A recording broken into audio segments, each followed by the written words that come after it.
Olá pessoal, tudo bem? Então vamos dar início a mais um tópico da nossa disciplina de engenharia de software, que é o tópico relacionado à arquitetura de software, né? E eu queria, antes disso, abrir um parêntese para destacar, né, a importância que a arquitetura de software vem ganhando, né? Principalmente após o advento ou a exigência, uma maior exigência dos requisitos de qualidade, né? Os requisitos não funcionais de maneira geral. Então, já que possamos adentrar nessa aula de arquitetura de software com isso em mente, que a arquitetura de software é uma ferramenta importantíssima, fundamental, quando se quer realizar, materializar no software os requisitos de qualidade. Agora sim, indo para o conteúdo da nossa disciplina. Então, a partir dessa preocupação do software, como construir sistemas de qualidade, né? Então, primeiro, uma breve introdução. Por que essa preocupação de desenvolver sistemas de qualidade? Porque a gente sabe que hoje o software não é mais aquele software tradicional que a gente está acostumado. Não é o software que só está presente ali no computador, que a gente roda, gera a folha de pagamento e acabou. O sistema de informação clássico, né? Não, hoje a gente sabe que software está embutido em tudo, principalmente com essa questão de web, né? O Davi disse que gosta de desenvolver para web, né? Essa questão de web, serviços web, a internet das coisas, né?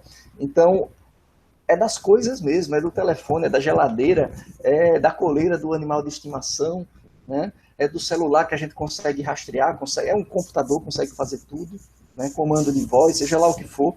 Então, todas as coisas estão interligadas por meio da web, né?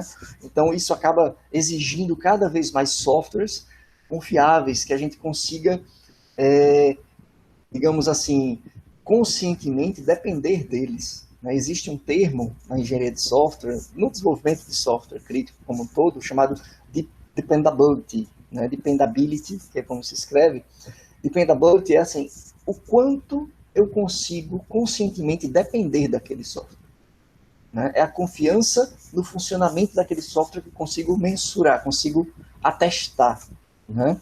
E a gente começa a depender dos softwares, né? Imagine um freio ABS, ou uma direção elétrica de um carro, né? Eu preciso confiar no controlador daquele dispositivo, né? Ou um robô de uma linha de montagem, por exemplo, eu preciso confiar na precisão daquele dispositivo, daquele hardware que é controlado por um software, né? Então, a confiabilidade é algo crítico, né? Pouso e decolagem de avião, por exemplo. Isso aumenta marca-passo cardíaco, meios de comunicação, né? Isso aumenta muito a nossa dependência em relação ao software, né? E se a gente não tomar os devidos cuidados com esses softwares, principalmente os críticos, eu não falo só em criticidade como essa daí, não, né? É criticidade também do ponto de vista financeiro.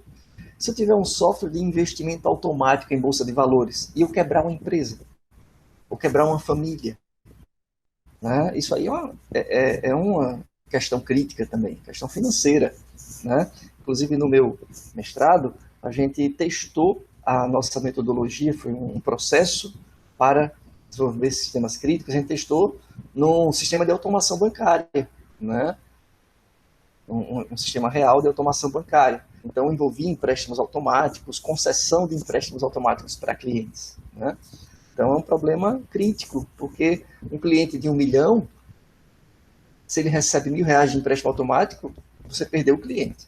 Um cliente de 1.000, se ele recebe 1 milhão, você perdeu o dinheiro, né? Então, o banco não pode perder nenhuma coisa nem outra.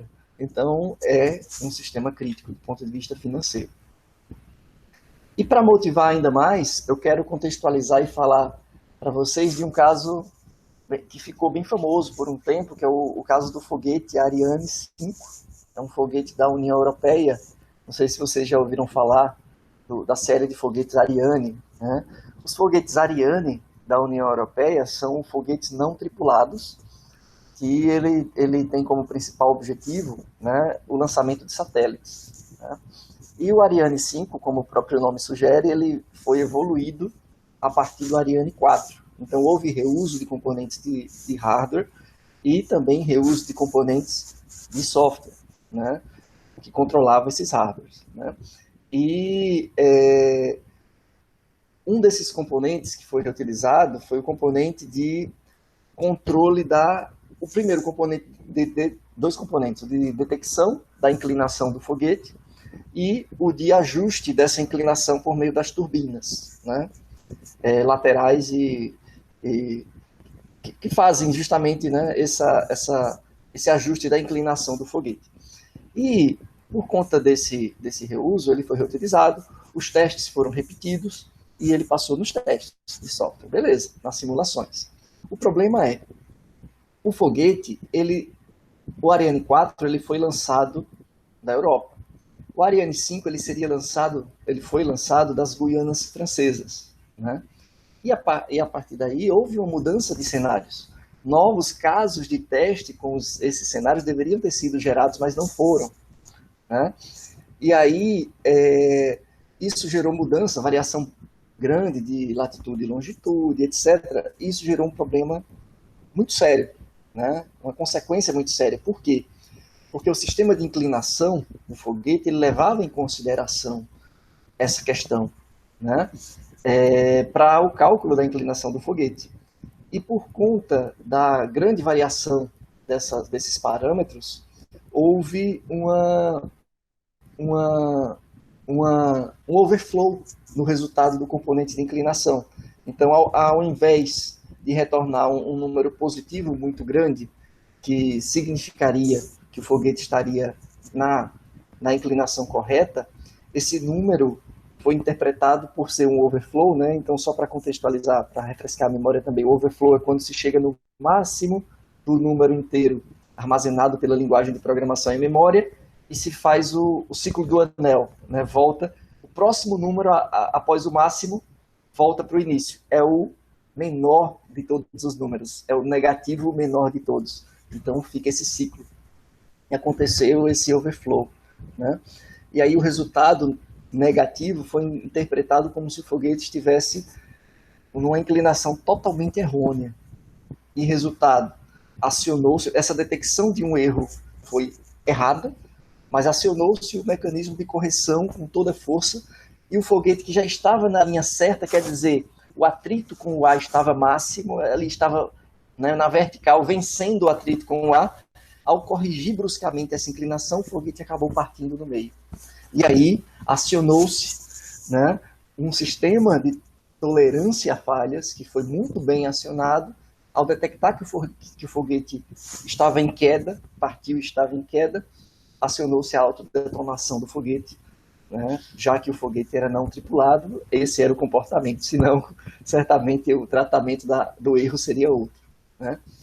Então, só para a gente ter uma ideia, né, eu vou mostrar um acidente para vocês daqui a pouco, mas esse é ao mesmo tempo um caso de insucesso pela detecção de um erro que não existia, detecção errada, mas também foi um caso de sucesso, porque evitou uma catástrofe maior. Do ponto de vista de tratamento, né, de tolerância a falhas, foi bem sucedido, porque houve um bug, uma falha na detecção, mas uma vez que houve uma falha real, que o foguete partiu, o tratamento foi bem sucedido, né?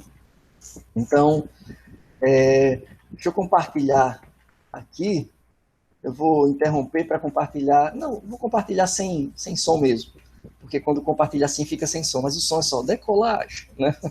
Então, o foguete está sendo lançado, eu vou dublar aqui o francês, decolagem, né? Então, o foguete foi lançado. Note que ele está aqui tem vários aplausos, né? Ele está na inclinação certa, de repente ele muda, começa a mudar, ele meio que quebra e explode, né? E todo mundo fica, né? Aquela admiração. Por quê? Porque o avião teve autodetonação acionada, né? Então o Ariane 5 se tornou famoso, né? E percebeu-se que o erro dele era justamente no software. Então, a tolerância à falha de software, o desenvolvimento de sistemas críticos ganhou um grande destaque, né, o desenvolvimento arquitetural de software, né, justamente para evitar esse tipo de bug. E outros tipos de criticidade, por exemplo, o sistema de transferência bancária.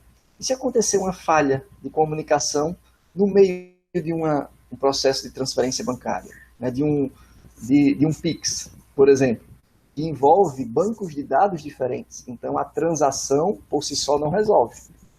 A transação clássica que a gente conhece de banco de dados, né? Porque aqui eu tenho um débito e um crédito em SGBDs diferentes, né? Em bancos diferentes, potencialmente. Então,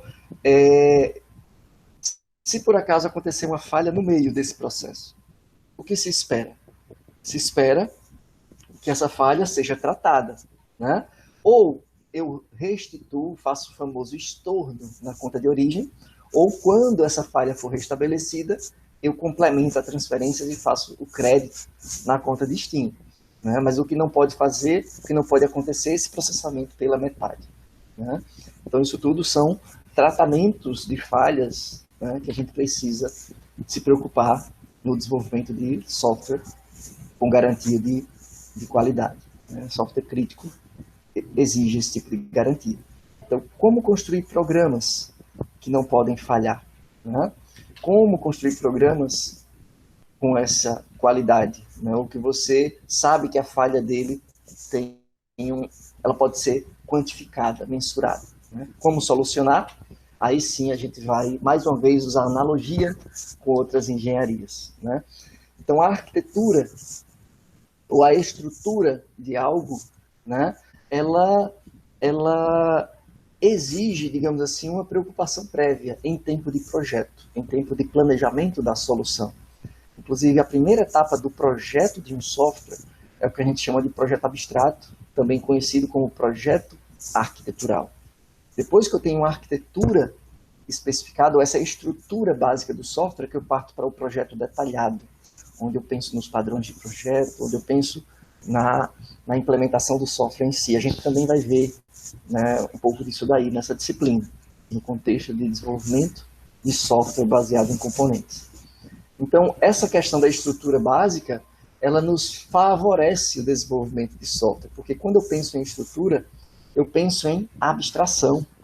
Né? Por exemplo, para plugar um dispositivo desses na tomada e usar, por exemplo, o liquidificador, eu preciso conhecer como foi a geração em alta tensão, transformação para corrente alternada, de baixa tensão, a transmissão até a minha casa, para poder eu plugar esse troço na tomada e usar? Não, porque eu sei que aqui eu tenho um conceito bem definido de interface, que inclusive está desatualizada no padrão brasileiro, né? Mas aqui a gente tem o conceito de interface. E quando eu tenho uma interface bem definida, eu sei que se eu plugar algo compatível com essa interface, esse algo vai se comunicar com essa interface e ele vai funcionar. Porque o liquidificador depende de algo que essa interface é capaz de me prover. Aí a gente já começa a perceber que essa interface da tomada ela é provida. Já alguns termos que a gente vai ver associados à arquitetura de software. A tomada provê um serviço por meio dessa interface do plugin, que eu sei que se eu botar o dedo eu tomo choque. Não preciso saber mais nada. Né? E claro, eu preciso saber a especificação da interface. É uma voltagem de 220 volts, tal, corrente alternada, beleza. Para o liquidificador, a tomada, o plug macho da tomada, é a interface requerida dele. Ele precisa que essa interface seja satisfeita para ele funcionar. Né? Eu tenho aqui o conceito de interface provida e a interface requerida. Tá? Toda abstração de complexidade do que está antes dessa interface ou que está dentro do componente, para mim é desnecessário. Né? E vamos para um caso bem interessante, que não é de software, né? Sobre a importância da arquitetura que eu quero motivar vocês. Né? Foi antes do surgimento do software. Um navio, não sei se vocês já ouviram falar, se alguém ouviu falar ou não, por favor, pode se manifestar no áudio. Eu não estou vendo, né, o chat. Mas um navio que já começou errado pelo nome. Um navio chamado Vasa. Alguém já ouviu falar desse navio? Não. Não, né? O navio sueco Também não, não. O navio sueco, que começou errado pelo nome, só não foi porque em sueco certamente não tem esse significado, né? Mas o navio chamado Vasa no Ande, né? Então, o problema é, explicando um pouco, né? A Suécia estava em guerra contra a Polônia nesse tempo, e aí o rei sueco, né, quis, para liquidar de vez com a guerra, ele disse, não, vamos construir um navio de guerra, mas um navio histórico, um navio como nenhum outro já tinha sido desenvolvido. Então ele queria construir um navio como pode ser visto dessa foto do Museu de Estocolmo. Ele tem 2 decks de canhões, né? Nessa época não existiam navios de 2 decks, só navios de 1 deck. Então eles queriam um navio extremamente ágil para acompanhar o inimigo, um navio com duplo deck de canhões para ter uma destruição, né? Uma alvejada já era suficiente para derrubar o navio do inimigo e assim agilizar o fim da guerra. Só que tinha vários desafios, né? Ninguém tinha desenvolvido um navio desse tamanho, com duplo deck. Então, os canhões dessa época eram feitos de bronze. Então, imagine o peso desse troço, né? Para ter 2 decks de canhões de bronze com 300 soldados para poder limpar o navio, realimentar, recarregar canhões, etc. Então, era um navio que precisaria comportar um grande peso, né? Ao mesmo tempo tinha requisitos conflitantes. Pesado, mas tinha que ser ágil, né? O desempenho dele, né? Ele tinha que ter rapidez na entrega, porque tinha que entregar antes da guerra terminar, de preferência, né? Com altas funcionalidades de tiro e etc.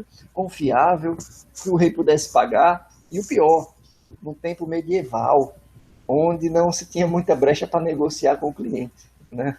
Então, vários desafios. Resultado, o que foi que aconteceu? Ao fim do Vasa, quem pode me dizer? Vazou, mas afundou. Deve ter afundado, né, com peso. De fato, na sua viagem inaugural. Olha, uma primeira hipótese, afundado com o peso, né?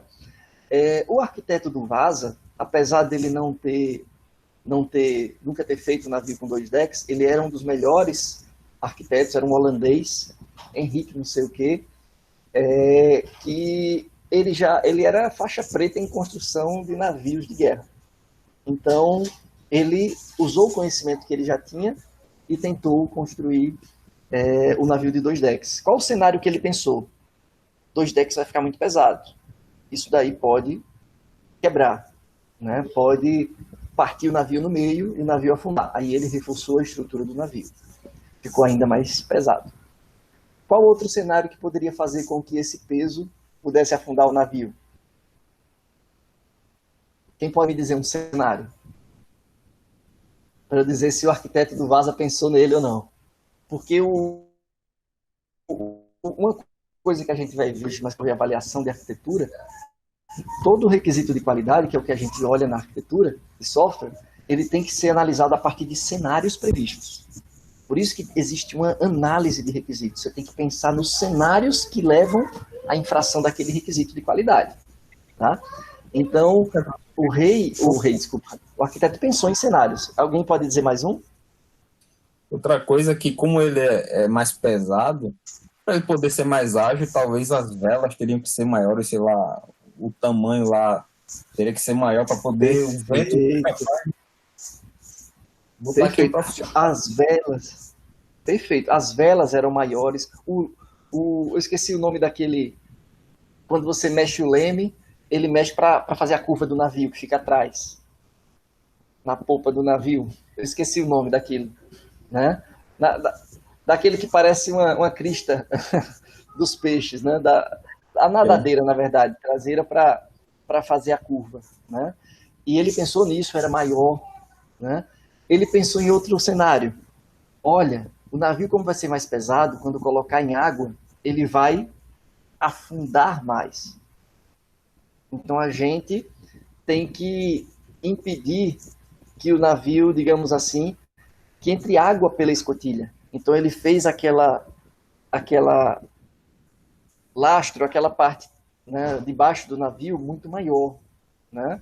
Ele fez maior para que quando afundasse ainda ficasse com uma margem grande para ficar fora da água, as escotilhas. Ele pensou em tudo isso. Eu falei, né? Mas teve uma coisa que ele não pensou. O que foi que aconteceu? Eu vou dizer como o navio afundou, para ver se vocês imaginam o cenário. Como não? Em que situação o navio afundou? Então, na viagem inaugural, só tinha metade dos tripulantes, porque era, afinal de contas, uma navegação de demonstração. O navio demorou 8 anos para ficar pronto. Tudo bem que ainda estava em guerra, mas demorou muito mais do que o requeria. O arquiteto do navio morreu durante a construção dele, nem deu tempo de ver a obra-prima, senão ia morrer depois de degolado, né? Foi o que aconteceu. Mas o que aconteceu foi o seguinte: na viagem inaugural, como é que acontecem os tiros do navio? Os tiros não acontecem dos dois lados. Geralmente o inimigo está de um dos lados do navio e você movimenta a tripulação para atirar de um dos lados. Aí, resultado: na Baía de Estocolmo, na viagem inaugural, carregaram os canhões com pólvora, né, para dar aquele tiro inaugural, quebrar a champanhe. Quebrou a champanhe, quando quebrou, deu o tiro inaugural. Quando deu o tiro inaugural, o navio, o impulso dos canhões disparados ao mesmo tempo, fez o navio tombar e o navio afundou. Né? O que faltou? Qual o cenário? Oi? Qual o problema físico? Opa, pode falar. Quando nós disparamos uma arma, tem o recuo, que é quando o tiro sai, aquela arma dá um supapo para trás. Então acredito que isso aconteceu também com esse navio, né? Aquele recuo do tiro dos canhões. Exatamente. Em outras palavras, isso só aconteceu porque o arquiteto faltou pensar em um cenário, em uma que mudou naquele navio com as modificações que ele fez. Colocou mais peso nos canhões, colocou o fundo do navio mais comprido. Isso mudou, isso deslocou o centro de gravidade do navio para cima. Então, quando ele construiu o navio mais profundo, o centro de gravidade com os canhões. E, pela segunda lei de Newton, né, quando o impulso, né, o recuo dos canhões, ele foi, digamos assim, multiplicado pela distância dos canhões para o fundo do navio, foi uma força muito grande e fez com que o navio tombasse. Aí a engenharia naval evoluiu a partir desse exemplo e outros certamente, e hoje a gente tem o conceito de lastro, né, nos navios.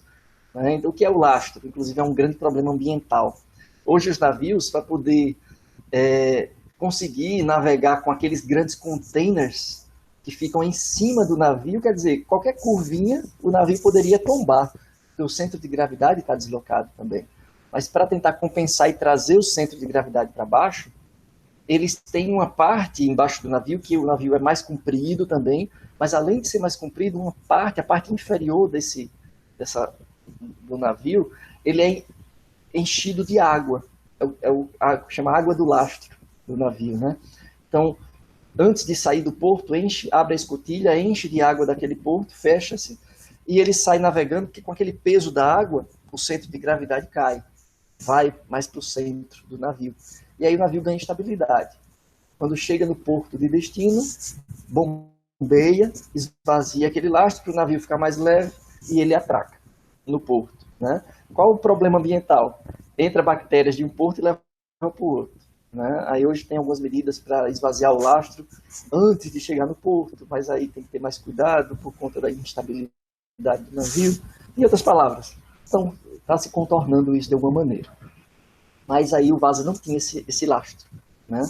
Então, o arquiteto fez um ótimo trabalho de construção, de planejamento, mas o gerenciamento de riscos, né, os cenários previstos não foram completos. Foi um trabalho pobre no sentido de que não foi completo, faltou.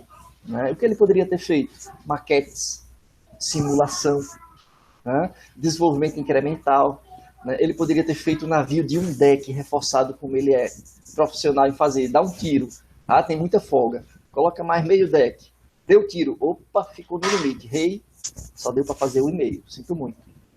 Quer 2, quer, então vai ter que ter um custo maior, que eu vou ter que agora colocar chumbo na parte de baixo. Quer dizer, ele tinha percebido o problema antes de derrubar, antes do navio naufragar, né? E ter colocado um contrapeso, ter pensado nos cenários, né?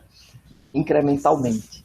Ou de forma de simulação, na maquete, dá um tiro na maquete, opa, afundou, o que foi que aconteceu? Ah, rapaz, esqueci do contrapeso. Então, ele poderia aprender com as simulações, né, digamos assim.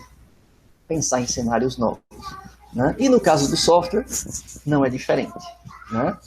Então, a arquitetura de software, ela descreve essa questão estrutural. A estrutura do software com suas partes. Né? Do mesmo jeito que a gente tem, quando a gente tem uma planta de uma casa, a gente tem a preocupação, quais são as paredes estruturais, quais são os pilares disso daqui, a gente também tem essa preocupação estrutural com o software.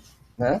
Fazendo uma analogia às preocupações do arquiteto de software e do engenheiro e arquiteto da engenharia civil, né? O arquiteto de software ele agrega as duas preocupações, tanto a do engenheiro quanto a do arquiteto. Né? Porque ele também tem as preocupações com os requisitos de qualidade, como o arquiteto tem a iluminação, a ventilação, né? A redução de custo da eficiência energética, digamos assim, né? Do custo de energia elétrica da casa. Então, o arquiteto também tem essas preocupações qualitativas em relação ao software. Tá? E a estrutura de software, essa arquitetura, né, que representa essa estrutura do software, consiste nos módulos ou nas partes, né, que a gente conhece do software. Né? O cliente ele vai querer enxergar o software, né, como o Steve Jobs diz, o software são as telas, né, para o cliente. Né? Mas a gente sabe que por baixo dos panos tem muito mais do que tela. Então o arquiteto tem que ter essa preocupação ampla. Né? Mas as telas não deixam de ser arquitetura também. É uma das, como a gente vai conhecer, visões da arquitetura, uma das maneiras de apresentar a arquitetura para o cliente. Quando a gente pensa em estrutura de um software, a gente pensa em estruturar o software nessas três partes, ou nesses três elementos básicos, que a gente conhece como elementos arquiteturais. Na verdade, são dois elementos arquiteturais, né? O conceito de componente arquitetural e o conceito de conector arquitetural. Olhando para essa figura, ela tem uma notação UML do desenvolvimento baseado em componentes. Então, UML, para quem não está familiarizado com a sigla, é a Unified Modeling Language, né? Quer dizer, a linguagem de modelagem unificada. Né? Então, é uma linguagem de modelagem que é usada no mundo inteiro, né, em termos de desenvolvimento de software. Quando a gente pensa em componente de software, cada retângulo aqui representa um componente. Né? Cada retângulo é um componente. O componente, ele pode ter ligado a ele, né, esses círculos e esses arcos. O círculo e o arco, tanto um como o outro, são interfaces. Tá? São especificações de serviços ou especificações de métodos do componente. O círculo, ele é conhecido como interface provida. Quer dizer que esse componente aqui, operações SAC, ele vai oferecer um conjunto de operações ligadas ao saldo e extrato. E saldo e extrato. Então, dentro dessa interface, vai ter um conjunto de serviços, ou um conjunto de operações, ou um conjunto de eventos, depende do paradigma que a gente está desenvolvendo. Né? Mas são ligados, são, digamos assim, operações, pensando em uma programação tradicional, orientada a objetos, operações que são oferecidas, que são implementadas pelo componente e ele provê para quem quiser utilizar. Ele também provê operações de saque e depósito e operações de transferência e investimento. Então, são operações providas. Mas, para prover essas operações ou essas interfaces com operações, ele precisa que alguém ofereça para ele um conjunto de operações também que é o que ele chama de e-conta REC. Então, é um conjunto de operações requeridas relacionadas à conta bancária. Então, é um contrato quando eu estou disposto a usar esse componente ou a reutilizar, né? É um contrato que eu assumo, olha, esse componente vai oferecer um conjunto de operações para mim, ou 3 conjuntos de operações, mas para isso eu tenho que oferecer para ele um conjunto de operações chamado e-conta REC. Então, esse arco é o que a gente chama de interface requerida do componente. E os círculos são interfaces providas do componente. Então, note que o componente operações saque tem 3 interfaces providas e uma interface requerida. O RMI, ele não deixa de ser um componente, mas ele provê a interface e-conta REC, que é justamente aqui o saque, o operações saque precisa, e ele requer uma interface e-conta e banking management, né? Que é justamente a interface que é provida pelo componente conta e banking management. Tá? Então, esse componente conta e banking management, ele só tem uma interface requerida e não tem interface provida. Note que nessa arquitetura de software representada aqui, que tem 3 elementos arquiteturais, 3 componentes, digamos assim, um desses componentes, ele tem um papel meio que diferente dos outros, meio que especial, que é o componente RMI. Por que ele é meio que diferente dos outros? Porque note que ele faz meio que a ligação entre os outros 2 componentes. Ele faz o meio termo, o intermédio, né, o middleware entre o componente operações de saque e o componente conta e banking management. Tá? Então, esse componente que está no meio do caminho, para ele a gente dá o nome de conector arquitetural.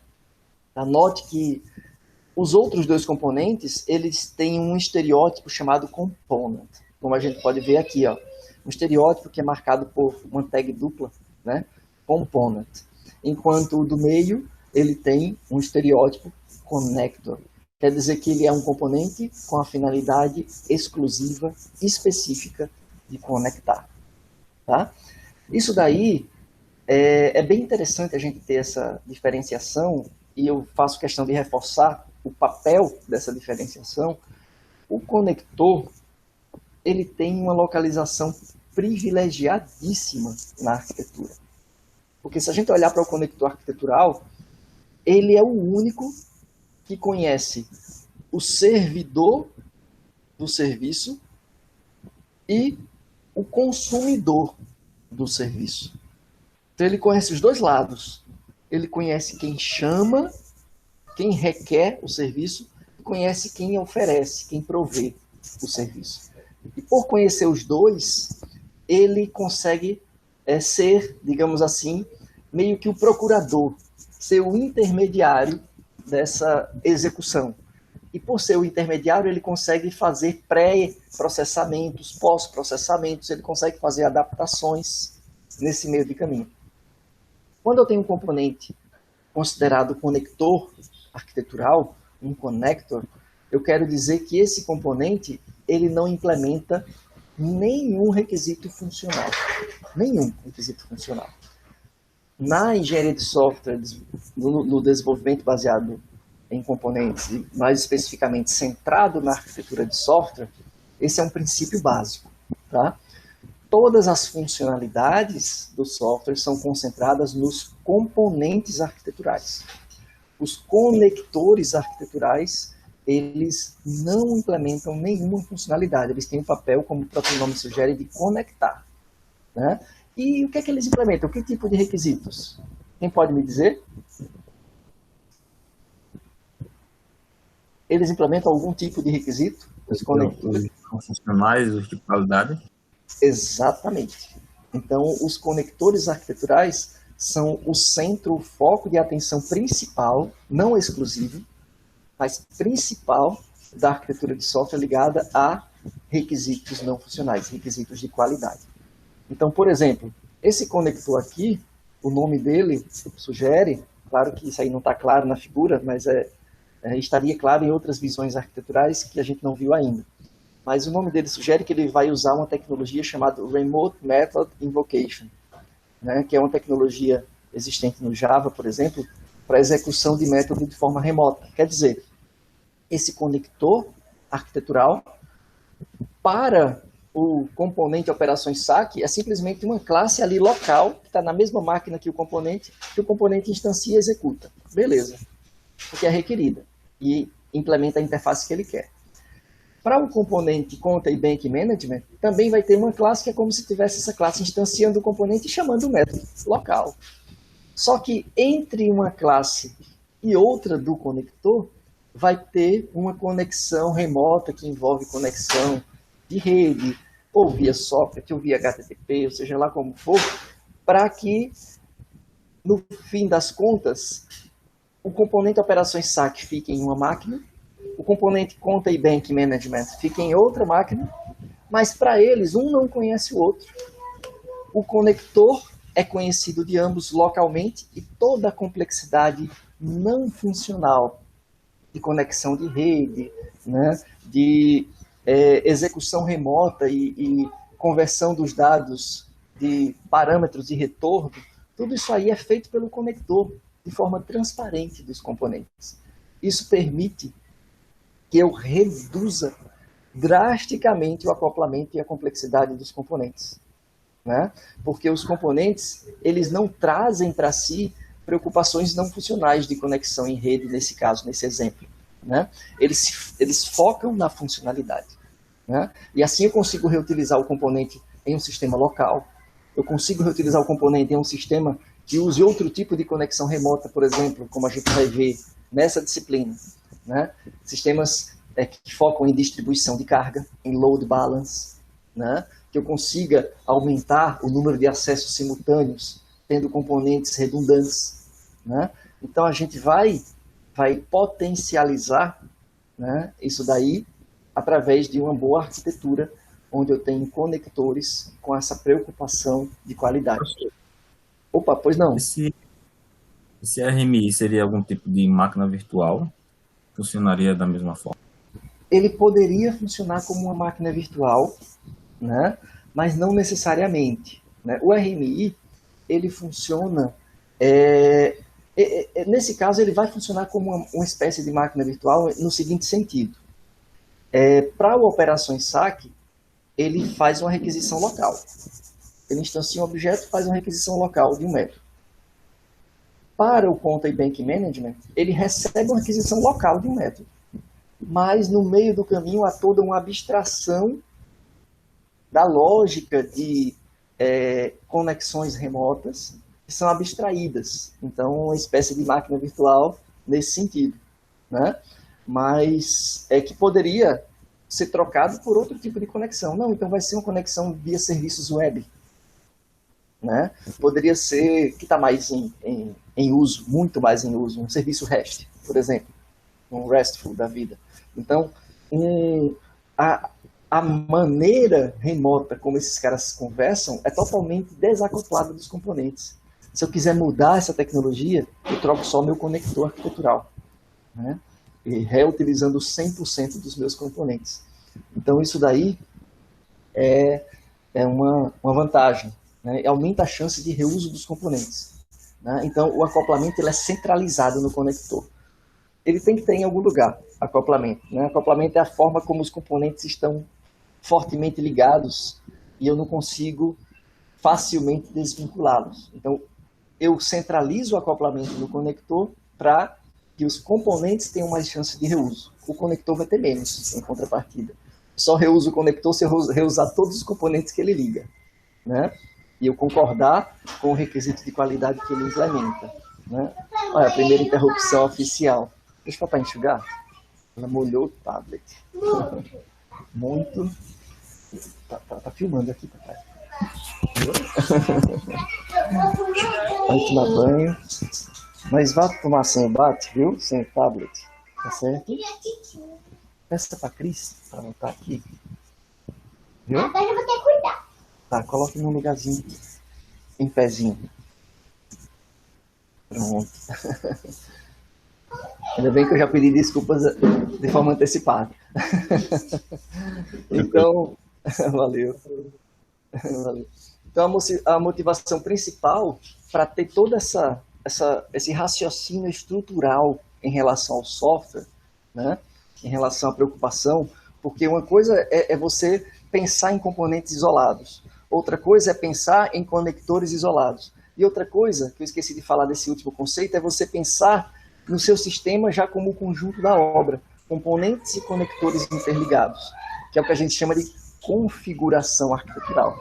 Quando você pensa nessas três coisas, aí você tem um pensamento estrutural do seu software. E é muito importante a gente pensar nisso daí em termos de arquitetura, porque a gente tem uma percepção desses aspectos qualitativos que não são triviais de serem implementados antes mesmo de ter uma primeira linha de código desenvolvida no sistema, né? Às vezes a gente nem escolheu ainda a linguagem, a gente só escolheu no máximo o paradigma de desenvolvimento. Outras vezes a gente focou já em alguma linguagem, mas a gente já tem uma percepção do sistema antes mesmo de ter a primeira linha para nortear o desenvolvimento, que é o que a gente chama de desenvolvimento centrado na arquitetura, né? E a arquitetura de software ela ganhou notoriedade, grande destaque, principalmente na década de 90, né? Então é algo relativamente recente, por conta dessa exigência maior do ponto de vista não funcional. Só um minutinho que eu vou fechar aqui a porta, viu? Para lá. Só um minutinho.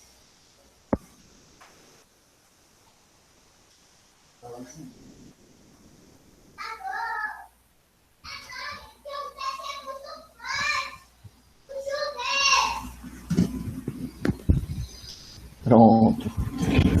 E para a gente ter um exemplo mais didático, né, sobre a importância dos conectores arquiteturais, vamos voltar para aquele sistema bancário, né? Só que agora é um sistema com foco em crédito automático. Então eu tenho um componente de tela, né, um componente que tem toda a lógica do empréstimo automático para gerenciar o empréstimo, e um componente de persistência, de modelo, um componente de gerenciamento dos dados mesmo, né, do sistema bancário. Então, a lógica do negócio em termos de empréstimo automático está aqui, né, no gerenciador de empréstimo. O que é que aconteceria se eu quisesse, por exemplo, aumentar a confiabilidade ou tolerar falhas, por exemplo, no banco de dados? E se o banco de dados, o meu servidor da persistência, tiver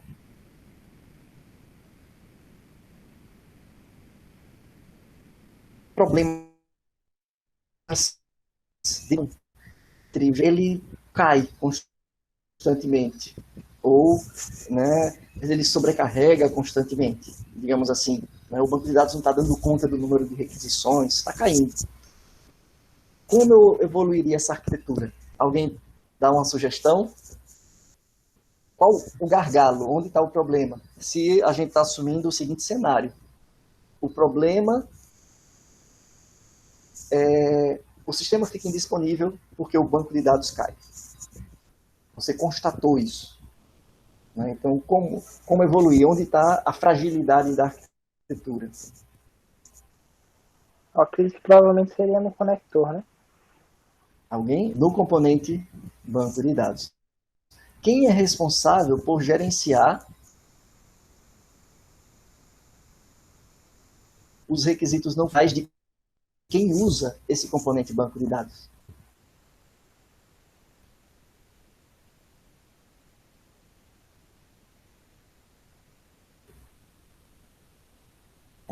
Então, banco de dados é a fragilidade, uma coisa.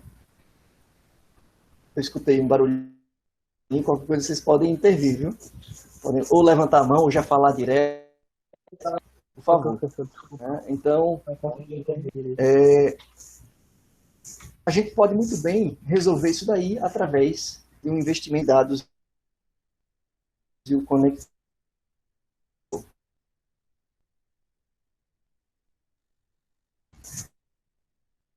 Então, a tecnologia, você gostaria de segurança e falhas de software, a gente tem uma terminologia. Na área de sistemas distribuídos a gente tem outra terminologia para a nossa terminologia que existe em outro, né? Então, em inglês, até... Opa, alguém levantou a mão. Ah, estava travando. Agora tá certinho? Não sei, professor. Tava nem poder responder, eu consegui, porque eu não entendi a dúvida. A pergunta. Ah, tá. Ah, desculpa. Eu vou retomar, né? Aqui. A questão foi, surgiu uma nova demanda nesse sistema. Digamos que ele está em funcionamento e surgiu um problema. O sistema está caindo. É um sistema de crédito automático, tá? Por ser um sistema de crédito automático, a gente tem uma tela de uso, um gerenciador de empréstimo que tem toda essa lógica de concessão de crédito automático e ele usa um sistema de acesso aos dados bancários, tá? Agora, percebeu-se que em alguns momentos de uso do sistema ele está saindo do ar. E constatou-se que ele está saindo do ar porque o banco de dados está ficando indisponível, não está aguentando o número de requisições simultâneas, por exemplo, né? Então, o banco de dados está falhando e, consequentemente, o sistema fica indisponível. Aí eu perguntei, onde está o gargalo dessa arquitetura? Em qual componente ou em qual elemento arquitetural?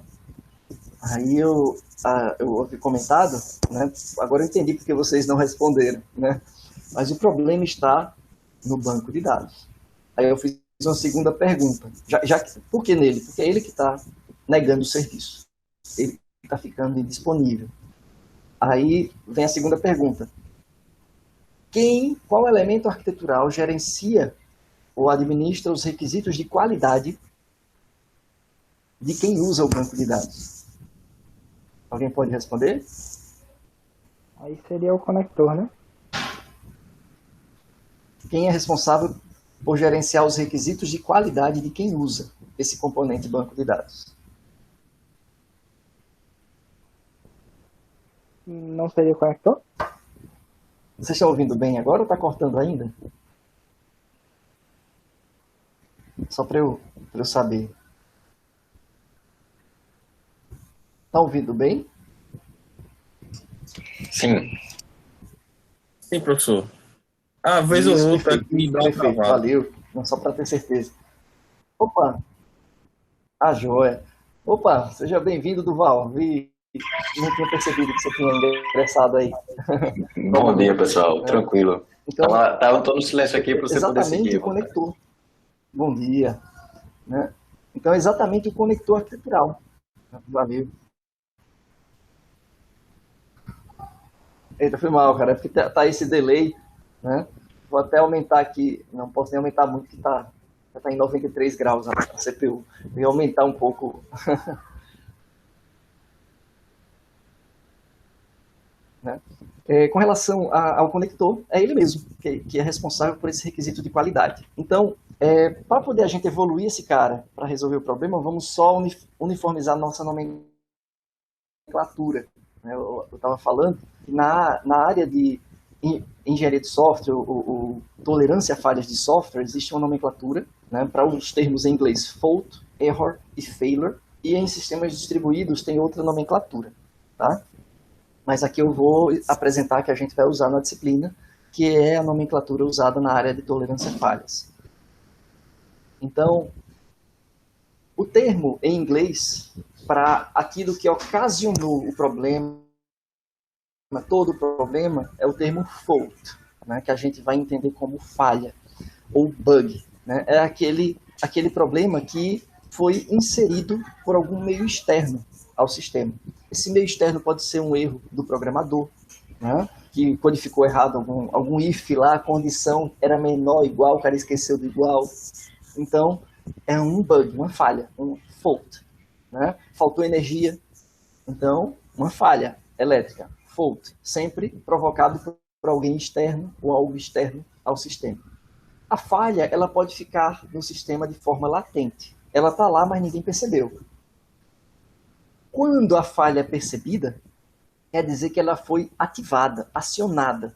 eu executei o sistema, por exemplo, em algum cenário de execução onde na minha condição do if, o valor do x foi igual e o programador esqueceu do igual. Né? Então, a gente diz que nesse momento que a falha é acionada, ativada, o sistema ficou em estado de erro, em estado errôneo. Esse estado de erro, ele pode ser identificado ou não. Quando o estado de erro é identificado e o sistema consegue se recuperar, a gente diz que o erro foi mascarado e a falha foi tolerada. Né? O sistema falhou, mas conseguiu voltar. Né? Tolerou a falha, não gerou defeito, voltou a um estado normal.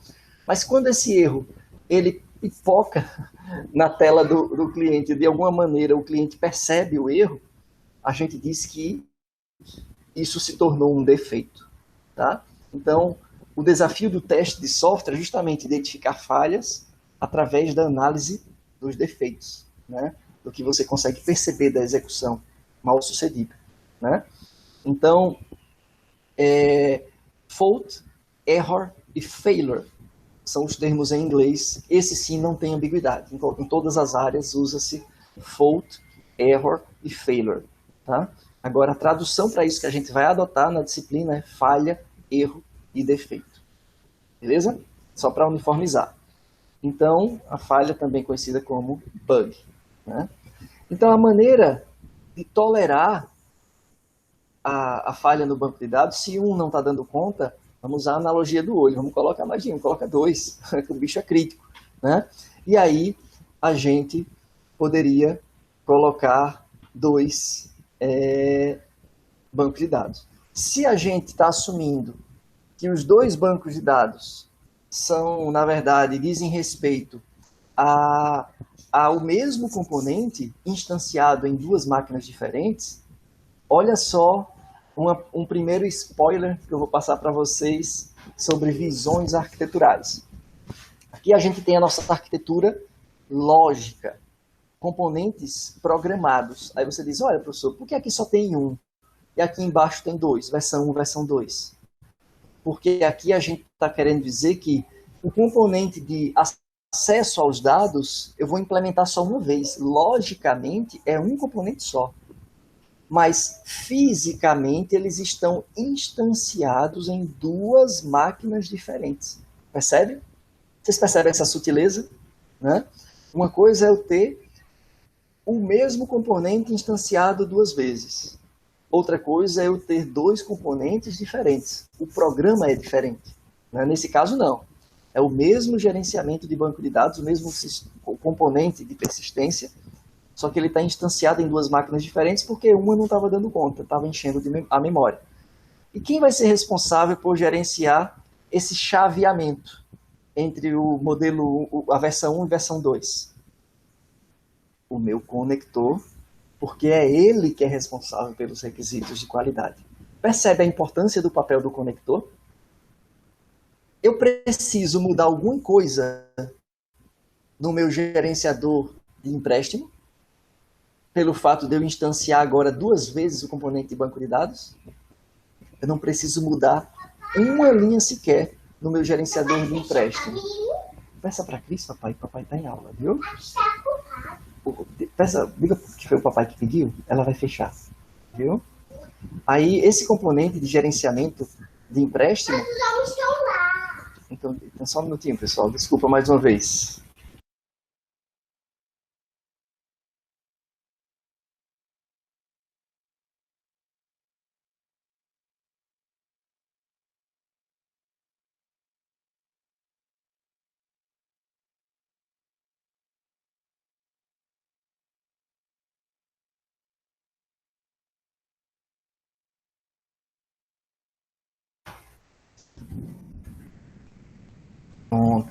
Então, aqui, esse componente, que na verdade é o conector que fica no meio do caminho, é o único que vai ter um impacto. Né? Tanto o gerenciador de empréstimo não vai ter mudança nenhuma, vai continuar executando um método do conector, como o componente de banco de dados não vai ter mudança nenhuma, ele só vai ser instanciado duas vezes em máquinas diferentes. O conector é que vai, ao receber a chamada, né, do gerenciador de empréstimo, ele vai ver qual dos dois componentes está mais folgado para ele delegar, para ele, digamos assim, né, transferir a requisição, né, de leitura dos dados. Né? Isso é o que a gente chama de redundância física, mas não lógica, né, do componente banco de dados. Ficou claro até aqui? Ficou sim. Pronto, agora vamos para um segundo, um segundo cenário de execução. E se agora a gente descobriu outro bug? Não é, na verdade, um problema de disponibilidade do banco de dados. O meu SGBD está no mainframe que dá conta das requisições com folga. O problema agora chama-se confiabilidade. Então, eu tenho o seguinte problema. O meu sistema, eu quero que ele tenha uma garantia de confiabilidade na hora de conceder empréstimos. O empréstimo é automático, eu não quero aquele cenário que eu falei no início da aula, eu não quero que o meu cliente de R$1 milhão receba como empréstimo automático só R$1.000 e ele deixe o banco. É preferível que você diga, procure seu gerente, do que você conceda um empréstimo que corra o risco de perder o cliente. Mesma coisa o contrário, eu tenho um cliente de R$1.000 e eu não quero que o sistema conceda R$1 milhão de empréstimo, porque senão vai dar calote no banco.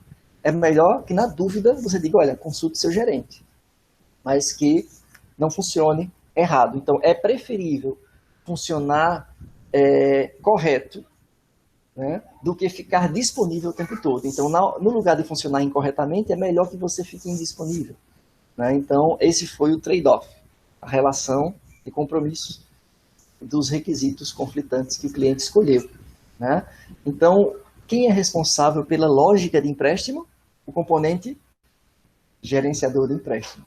Então, se eu quero aumentar a confiabilidade desse cara, aí é nesse foco que a minha arquitetura tem que levar meu olhar na hora do projeto. E aí vem a mesma analogia do olho. Agora, agora vai precisar da criatividade do brasileiro. Né? Como é que a gente pode pedir para esse gerenciador de empréstimo aumentar a confiabilidade? A confiança, né, o percentual, a chance dele estar correto.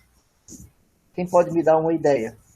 Eu sei que eu não apresentei o conceito para vocês ainda. O conceito que eu digo é o pulo do gato. Então vale chute, viu? Por favor. A gente já sabe que o problema está aqui. Como é que eu uso a analogia do olho, a questão de redundâncias, para aumentar a confiança do meu sistema como um todo na funcionalidade calcular empréstimo ou gerar empréstimo automático, que está nesse caso. Alguma sugestão? Professor, o perfil do cliente, né? Alguns dados que foram fornecidos pelo cliente para poder dizer se é um cliente, talvez, que vai dar calote ou não. Perfeito. Então, agora sim, esse cara, digamos, ele já faça isso. Por isso que ele tem essa conexão, essa dependência para os dados. Digamos que ele já pegue a parte do perfil do cliente que ele ache útil, que ele ache relevante, ele tenha um certo algoritmo, que a partir desse perfil que ele obteve, ele vai estimar um valor de empréstimo automático. Mas eu quero que essa estimativa tenha uma confiabilidade aumentada. Não sei, professor. No caso, através de uma comparação com outra pessoa que tem recebido, certo? Excelente. Excelente. Então, a gente aqui já tem um desafio que não é apenas físico. Eu tenho um desafio lógico. Eu preciso comparar maneiras diferentes de calcular esse empréstimo automático. Então, é a mesma funcionalidade, calcular empréstimo, que precisa ser implementada de maneiras diferentes para que eu faça essa comparação. Então, aí surge a necessidade de, logicamente, eu ter versões do gerenciador de empréstimo. Percebe? Então, uma versão que a gente já conhecia, que tem um conector ligado ao banco de dados, e outra versão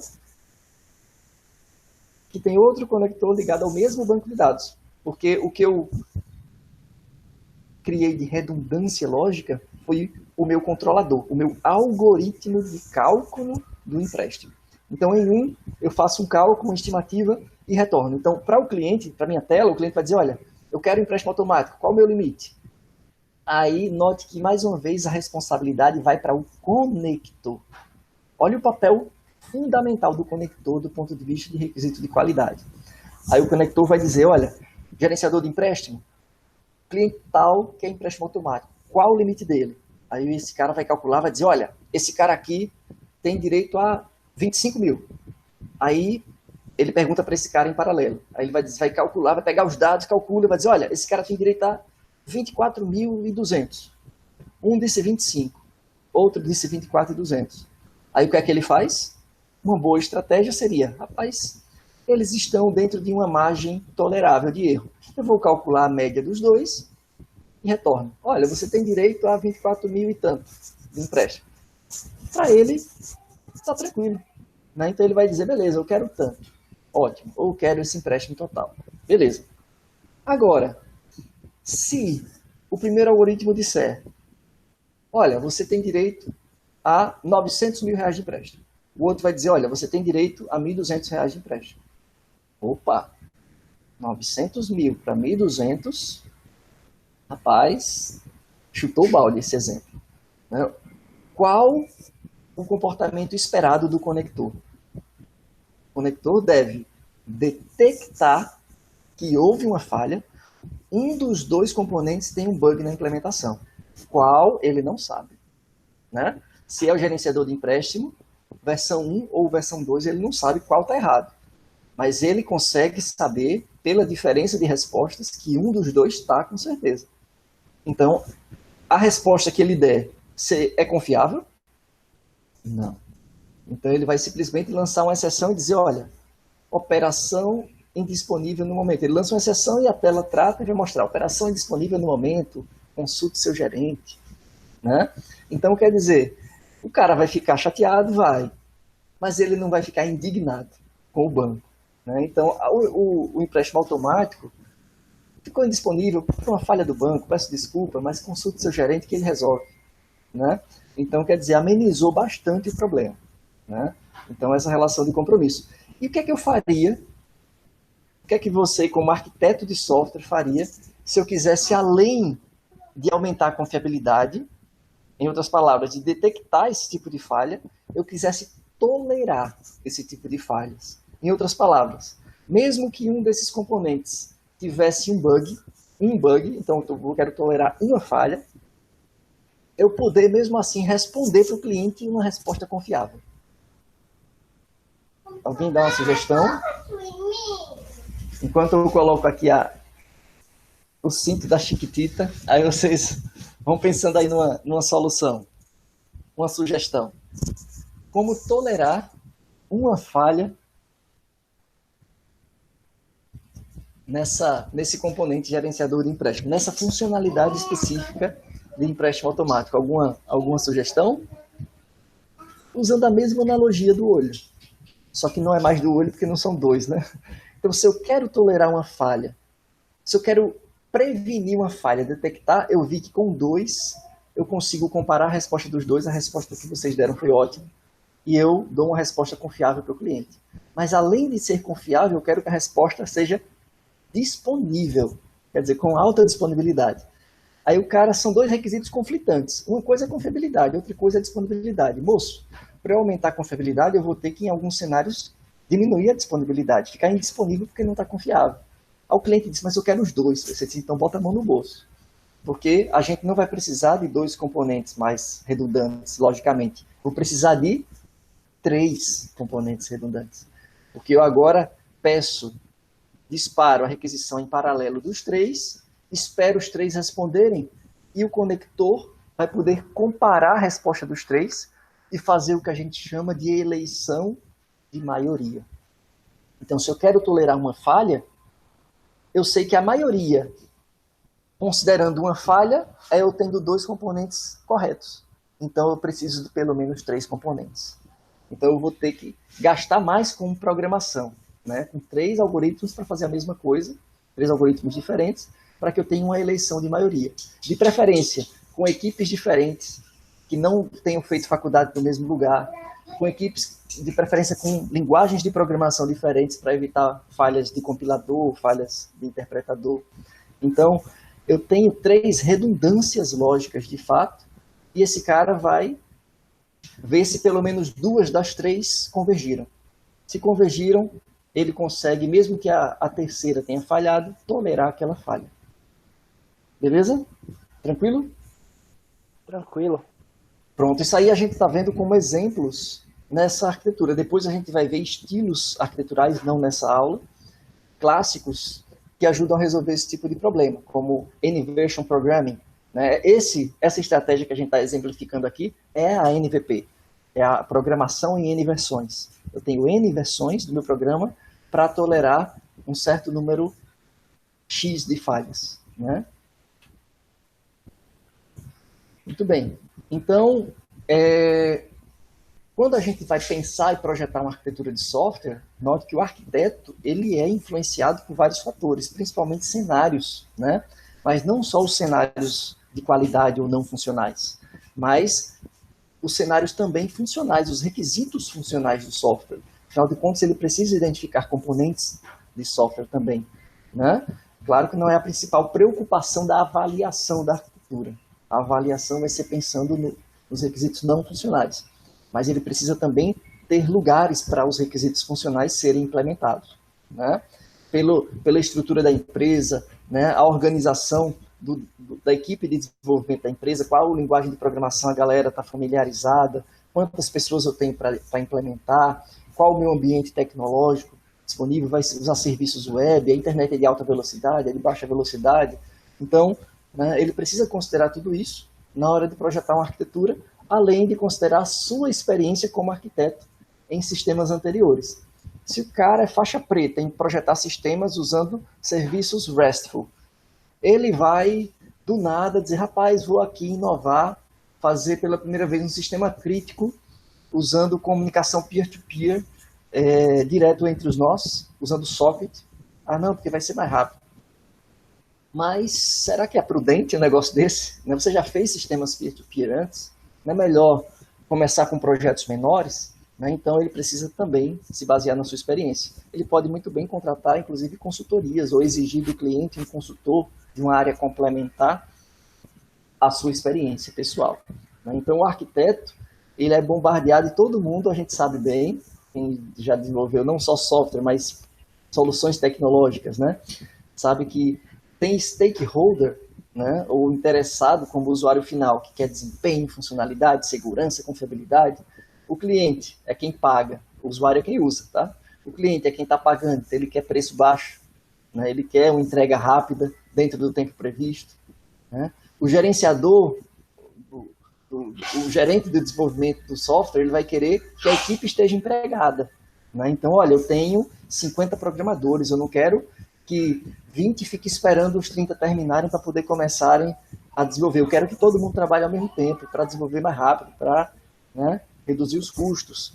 Eu quero o custo geral do desenvolvimento mais baixo, o gerenciador de marketing. Eu quero funcionalidades inovadoras. Eu quero um diferencial competitivo em relação à concorrência. Então, ele vai influenciar em outros requisitos que o arquiteto vai ter que analisar e ver a possibilidade, o risco, né, aquela questão da espiral que a gente viu no começo da aula, né, a viabilidade de implementar, né, todos esses requisitos. O analista de manutenção, olha, eu quero elementos desacoplados, fáceis de evoluir, olha, as regras de negócio do sistema podem evoluir, o sistema ele sofre influência do Banco Central, quando surge imposto novo, a gente tem 48 horas para mudar, então essas mudanças têm que ser feitas a toque de caixa, né, muito rapidamente, e o nosso banco não tem programadores, por exemplo. Rapaz, então, quem vai fazer a mudança é um cara que não é programador, então você já vai ter que pensar numa arquitetura cuja lógica do negócio seja representada não em uma linguagem de programação, mas em uma linguagem de script, em um XML, em um conjunto de regras, em coisas desse tipo. Ah, mas é possível? Mas vai ter impacto no desempenho. Ah, mas eu quero os dois. Moço, isso é um trade-off. Escolha. Você quer priorizar uma coisa ou outra? ou quer priorizar as duas e colocar a mão no bolso para investir no mainframe, num servidor que tenha threads em paralelo, por exemplo, para aumentar o desempenho. A gente vai ver algumas estratégias nesse sentido, né? Mas é algo que deve ser uma preocupação, né, desde o tempo de projeto arquitetural, porque, afinal de contas, uma mudança tardia na arquitetura de software é alto custo. A chance de ter alto custo, de ter retrabalho, é muito grande. Muito grande. E aí a gente fica por aqui, né? Já está naquela hora, na próxima aula a gente continua a partir das visões arquiteturais. Tá joia? Só para ser o gancho da próxima aula, a gente viu nas nossas arquiteturas, né, nesses exemplos que a gente viu até aqui de arquitetura de software, que uma arquitetura de software ele pode ser enxergada de diversos pontos de vista. A gente viu a visão física e a visão lógica, né, como exemplos aqui, né? Então, a visão lógica é aquela visão dos componentes lógicos que alguém tem que implementar, e conectores, claro, né? A visão física é onde cada componente vai ser implantado, instanciado, instalado, né? Quer dizer, os servidores, então esse cara vai ser instanciado 2 vezes, 3 vezes, 5 vezes, 1000 vezes, sob demanda, né? Então, esses 2 caras já ficaram bem claros, mas a gente viu que algumas coisas ficaram meio que en passant, subentendidas, né? Por exemplo, como é que eu sei o comportamento do conector nesse cenário onde eu tenho 2 gerenciadores de empréstimo, né? Como é que eu sei se ele faz chaveamento para balanceamento de carga ou se ele compara as respostas dos 2 para garantir confiabilidade ou aumentar a confiabilidade? Garantir não garante, né? Mas para aumentar a confiabilidade. Então, como esse cara se comporta por dentro precisa de uma visão mais dinâmica, né? E é o que a gente vai ver como visão de processos, né? E assim sucessivamente. Beleza? Então a gente toma como ponto de partida as visões arquiteturais na próxima aula.